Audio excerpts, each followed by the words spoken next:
देख रहे हैं एनएमएफ न्यूज, आपके साथ मैं हूं नम्रता चौधरी, मेरे साथ है मेरे सहयोगी सौरभ श्रीवास्तव। बात करने जा रही हैं बांग्लादेश को लेकर। बांग्लादेश की यूनुस सरकार अब अपने आखिरी दिन गिन रही है। आखिरी दिन मतलब सत्ता में रहने वाले आखिरी दिन। आपको याद होगा जिस तरीके से खबरें आई थी कि बांग्लादेश की सेना और यूनुस सरकार में पट नहीं रही है, यूनुस के कई फैसलों से सेना प्रमुख वकार को आपत्ति है, उसके बाद से ही तरह तरह की खबरें सामने आई हैं। लेकिन अब एक ऐसे आदमी को एक ऐसी पोजीशन पर यूनुस ने तैनात करा दिया है जिसके बाद माना जा रहा है कि ये आदमी अपने पद से इस्तीफा नहीं देगा। वो अलग बात है कि बाकी पार्टी जो है उनके दबाव में, इसके अलावा जो सेना प्रमुख है बांग्लादेश के, उनके दबाव में चुनाव कराने की बात तो सामने आ रही है, लेकिन देखना दिलचस्प रहेगा। लेकिन इन सब के बीच अब यूनुस ने भारत को लेकर राग अलापा है। उसने कहा है कि जितनी भी स्थिति बांग्लादेश में बन रही है उसमें भारत हस्तक्षेप कर रहा है। क्या है पूरी खबर, कैसे गिड़गिड़ा रही है यूनुस, समझाएंगे सौरभ। देखिए नम्रता, 2 दिनों पहले ये खबर आई थी कि बांग्लादेश की अंतरिम सरकार के जो प्रमुख हैं यूनुस, वो अपने पद से इस्तीफ़ा देना चाह रहे हैं। अपने पद से इस्तीफ़ा देने की उन्होंने इच्छा जताई है, क्योंकि उनका ये कहना था कि राजनीतिक दलों का साथ नहीं मिल रहा है, ऐसे में बांग्लादेश को चला पाना उनके लिए पॉसिबल नहीं हो रहा है। लेकिन अब 2 दिन के भीतर ही कुर्सी की जो एक लालच है वो उनके अंदर दिखाई दी है और उन्होंने एक बड़ा चाल चला है और उन्होंने सबसे पहले सर्वदलीय बैठक बुलाई है और इस बैठक की शुरुआत से ही उन्होंने भारत का राग अलापना शुरू कर दिया है। उन्होंने कहा है कि बांग्लादेश के अंदर जो भी स्थिति इस समय नज़र आ रही है, या जो राजनीतिक दलों के बीच मतभेद हो रहे हैं, या जो अंतरिम सरकार के विपक्ष में माहौल बन रहा है, जनता सड़कों पर उतर के प्रदर्शन कर रही है, सरकारी दफ्तरों में जो है कर्मचारी नहीं जा रहे हैं, इन सब के पीछे भारत का हाथ है। यानी कि यूनुस अब अपनी कुर्सी को बचाने के लिए, अपने पद पर बने रहने के लिए भारत का राग अलापना शुरू कर दिया। और हम आपको बता दें नम्रता, 2 दिनों पहले बांग्लादेश सरकार के जो आर्मी प्रमुख हैं उनके तरफ से भी उनको यूनुस को साफ तौर पे चेतावनी दी गई थी कि दिसंबर तक जो है बांग्लादेश में आम चुनाव करा दिए जाएं। इसी तरह का इसी तरह की जो बातें हैं चुनाव को लेकर के वो अन्य राजनीतिक दल भी लगातार जो है कर रही थी और यूनुस पर दबाव बना रहे थे। लेकिन यूनुस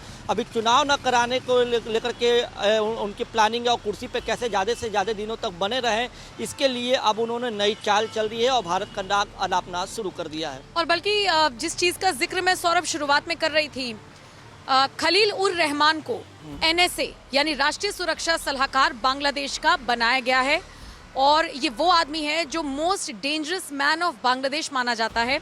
उसको बुलाया इसलिए गया है, और सोचिए आज से पहले एनएसए जैसा कोई पद वहां पर नहीं था। मतलब जैसे यहाँ पर अजीत डोभाल है, उनके समकक्ष वहां पर पद तैयार किया गया। उस पोजीशन पर उस आदमी को इसलिए बैठाया गया है जिसे most dangerous man of Bangladesh कहा जा रहा है, ताकि वो सेना प्रमुख वकार, जो कि आंख दिखा रहे हैं यूनुस को, उनको थोड़ा सा ठिकाने लगाया जा सके। और दूसरी बात, जैसे ही अपॉइंट किया गया एनएसए के तौर पर खलील उर रहमान को, उसने नॉर्वे से 2-3 शूटर्स को हायर किया है सौरभ। अब शूटर्स को हायर करने का मतलब क्या हो सकता है? मतलब ये जो यूनुस है अपनी गद्दी बचाने के लिए, अपनी सत्ता बचाने के लिए किसी भी नीचता की हद को पार कर सकता है। मरवाना पड़ जाए सेना प्रमुख को, इसके लिए कोई बड़ी बात नहीं है। शायद इसीलिए इन शूटर्स को हायर किया गया। हालांकि ये बात खुलकर अब सामने आ गई है। अब इसमें भारत का कहां से हस्तक्षेप हो गया?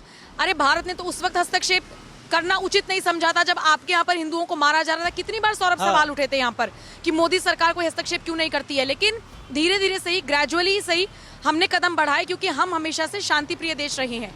और अब ये यूनुस कह रहे हैं, जिनकी अब कोई नहीं सुन रहा है, वो ये कह रहे हैं कि भारत हस्तक्षेप कर रहा है। सौरभ देखिए अब जो भारत हस्तक्षेप अगर करता तो जब हिंदुओं का नरसंहार बांग्लादेश में हो रहा था तब करता। और भारत इतना सक्षम है, भारत के पास इतनी ताकत है कि अगर वो बांग्लादेश में अगर हिंदुओं को लेकर के जब नरसंहार हो रहा था तो बांग्लादेश की सरकार को अच्छे से ठिकाने लगा सकता था और सारी कार्रवाई कर सकता। लेकिन भारत की हमेशा से शांतिवादी वाली सोच रही है। किसी भी देश के आंतरिक मामलों में भारत कभी भी कोई दखल नहीं देता। लेकिन कुर्सी बचाने के लिए भारत का नाम यूनुस ले रहे लगातार। और सबसे बड़ी बात है नम्रता, जिस तरीके से बांग्लादेश की पूर्व प्रधानमंत्री शेख हसीना ने आरोप लगाया है कि यूनुस ने आतंकवादियों का साथ दे रहा है, आतंकवादियों को लगातार यूनुस सरकार जो है वो बढ़ावा दे रही है, उसका सहारा ले रही है, और उसके साथ ही अमेरिका के हाथों बांग्लादेश को गिरवी रख दिया गया है। ये बातें जो है शेख हसीना ने कही है।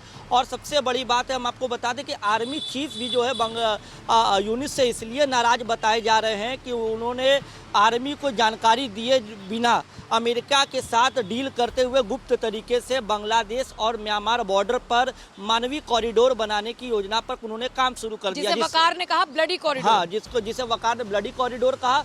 और इसी चीज़ को लेकर के आर्मी और यूनुस के बीच तनी, और अब ये जो स्थिति ये हो चुकी है कि बांग्लादेश के अंदर कभी भी कत्लेआम जैसी चीज़ें देखने को मिल सकती है, क्योंकि लगातार जो है ढाका के अंदर सेना के बड़े बड़े वाहन, टैंकर टाइप के वाहन जो है वो देखे जा रहे हैं। बड़ी संख्या में सेना के जवान जो है वो बांग्लादेश के ढाका में दिख रहे हैं। और आपने जैसा कि बताया कि एनएसए को भी वो बांग्लादेश यूनिस ने अब हायर कर लिया है। तो अब बांग्लादेश की जो स्थिति है वो आने वाले कुछ दिनों में बहुत बुरी होने वाली है। और शायद यही वजह है कि अब यूनुस चारों तरफ से जब अपने आप को घिरता पाए हैं तो वो बचने के लिए पाकिस्तान की तरह बांग्लादेश का जो है अब भारत का नाम राग अलापना शुरू कर दिया है कि हमारे यहाँ जो कुछ भी स्थिति हो रही है वो भारत की वजह से हो रही है और भारत की सरकार करा रही है। जी बिल्कुल, शेख हसीना का आपने जिक्र किया, मैं उसी पर थोड़ा सा इस बात को आगे बढ़ाना चाहूंगी। शेख हसीना की री एंट्री होगी या नहीं, इसको लेकर काफी वक्त से कयास चल रहे थे। 5 अगस्त 2024 को जब तख्ता पलट हुआ था उसके बाद शेख हसीना ने ये बात कबूल की थी। उन्होंने कहा था कि मैं वापसी करूंगी, और अब ऐसा लग रहा है कि उनके लिए हालात तैयार हो रहे हैं। वो अलग बात है कि आवामी लीग को बैन कर दिया गया है, लेकिन अभी भी शेख हसीना के समर्थक वहां पर हैं।